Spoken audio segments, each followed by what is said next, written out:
Friends, మట్టి ద్రావణము నిన్న కలిపాము. ఇప్పుడు ఎట్లా ఉందో చూడండి ఒకసారి. కలుపు. ఈరోజు మొక్కలకి ఇచ్చేస్తున్నాము 1:10. 1:10 చొప్పున స్ప్రే చేస్తున్నామండి. చూడండి ఎట్లా ఉంది.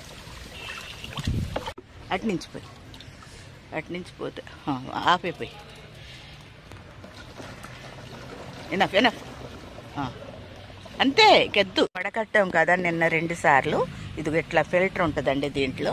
ఆ ఫిల్టర్ వల్ల మనకి ఇంకా 3rd టైం ఫిల్టర్ అవుతుంది. అప్పుడు మన స్ప్రేయర్లో రాకుండా ఉంటుంది అన్నమాట. స్ప్రేయర్లో చెత్త చెదారం రాకుండా ఉంటుంది. కింద రూట్ దగ్గర నుంచి కింద ఫస్ట్ అక్కడి నుంచి వెళ్ళు. అది చూడండి, రూట్ దగ్గర నుంచి ఆకుల్లోంచి ఈ మొక్కలకి అన్నిటికి, అన్ని ఫ్రూట్స్కి మేము మట్టి ద్రావణం ఇస్తున్నాం. మట్టి ద్రావణం ఇక్కడికి వచ్చేటప్పటికి చాలా నీట్గా అనిపిస్తుందండి. అదో నువ్వు అట్లా వచ్చేసి దీంట్లో పడిపోతావు. ఓకే. వావ్, నా లెమన్, స్వీట్ లెమన్ చూడండి, కరివేపాకి. సో అట్లాగా వాటర్ యాపిల్కి చూడండి, లోపల బయట అంతా చక్కగా కవర్ అవ్వాలి. కింద నుంచి ఇట్లా ఈ మొక్కలకు అన్నిటికి ఇప్పిస్తాను ఫ్రెండ్స్. చూడండి, పై దాకా వెళ్ళిపోతుంది ఆ స్ప్రేయర్. కొంచెం దూరంగా ఉండి కొట్టితే ఆ చివరి దాకా వెళ్ళిపోతాయి. పైగా చూడండి,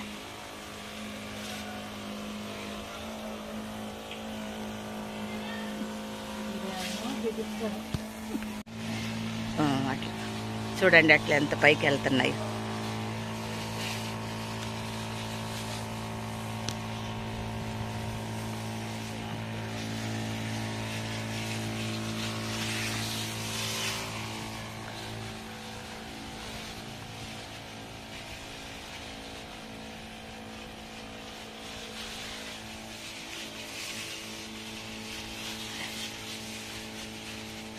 అవన్నీ మళ్ళీ లోపల నుంచి కొడదు కానీ ఎంత అందితే అంత కొట్టి.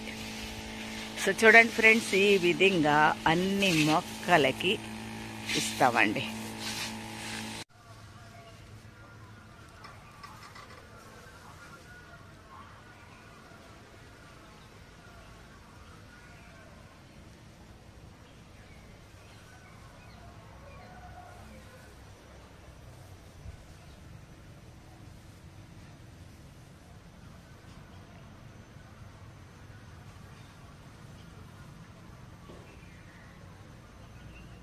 నా కిచెన్ వేస్ట్ కంపోస్ట్ చూడండి, ఇక్కడ గుంట తీశాను.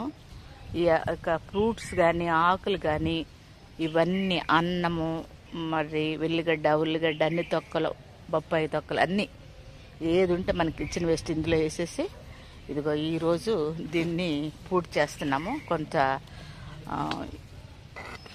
కౌడంగు కొంచెం వేపించాను. అండ్ ఆ మట్టి లాగేస్తే ఇది ఒక 1-2 నెలల తర్వాత చూసుకుంటే మనకి ఫైన్ పౌడర్ అయిపోతుంది.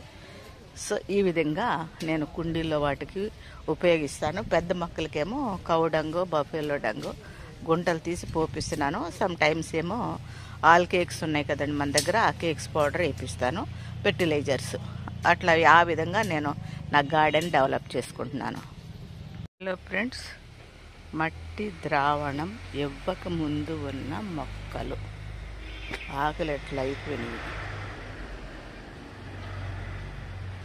చూడండి, ఎట్లా ఉన్నాయి. ఇవన్నీ ఇంచుమించు వంగ చెట్లన్నీ అట్లాగే ఉన్నాయి. కాయలు ఉన్నాయి కానీ పురుగులు వచ్చేసినాయి.